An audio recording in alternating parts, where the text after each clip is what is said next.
지금부터 회의는 경제수석 사회로 진행하겠습니다. 네, 안녕하십니까. 경제수석입니다. 그동안 아까 대통령께서 말씀하셨듯이 10차례 진행됐던 비상경제 민생회의는 대통령 모두 발언을 제외하고 모두 비공개로 진행되어 왔습니다. 하지만 오늘은 전 과정을 국민들께 생중계로 공개합니다. 글로벌 복합 위기 속에서 경제 활성화를 위해 각 부처가 어떻게 지혜를 모아 대응하고 있는지를 국민들께 직접 보여드리고 또 국민들과 함께 공감하는 기회를 가지고자 합니다.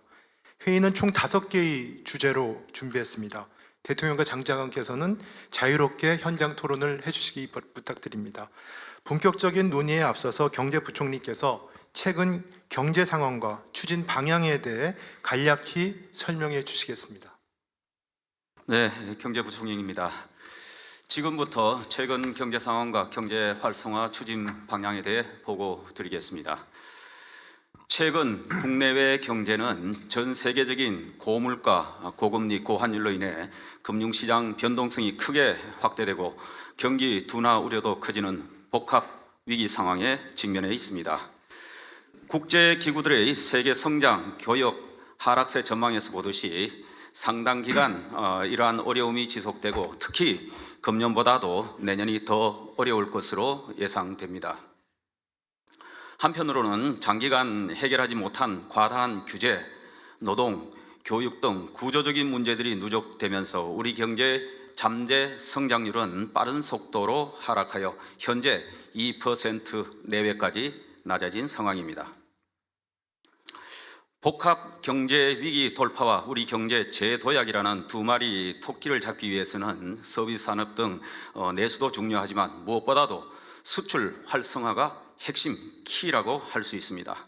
수출은 과거 우리 경제의 고성장을 견인한 원동력이었으며 97년 외환위기, 08년 글로벌 금융위기, 최근의 코로나 위기까지 어려운 고비 때마다 위기 극복의 버팀목과 새로운 도약의 디딤돌 역할을 해주었습니다.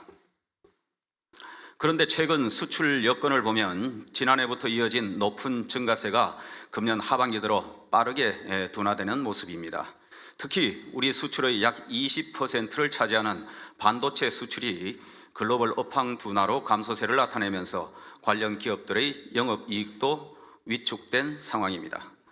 이처럼 내년까지 전 세계 경기, 교역 둔화로 수출 여건이 악화되는 가운데 주력 산업인 반도체 업황 사이클 하강 국면이 이어지면서 수출 어려움이 지속될 것으로 예상됩니다. 정부는 이러한 위기를 재도약의 기회로 삼기 위해 과거 위기 돌파의 원천이었던 수출 동력을 적극 발굴하고 총력 지원해 나가겠습니다. 특히 오늘은 전 세계적으로 경쟁력을 인정받고 있는 반도체, 2차 전지, 조선 등 선도 주력 산업의 글로벌 초격차 유지, 그리고 최근 수출 산업으로 각광받고 있는 원전 방위 산업, 그리고 건설 인프라 등 해외 수주 산업, 한류 열풍으로 각광받고 있는 관광, 컨텐츠 산업, 신기술에 기반한 인공지능, 디지털, 바이오 등 신성장 수출 동력 육성 방안 등에 대해 집중 논의하도록 하겠습니다. 이상 간단히 보고 마치겠습니다.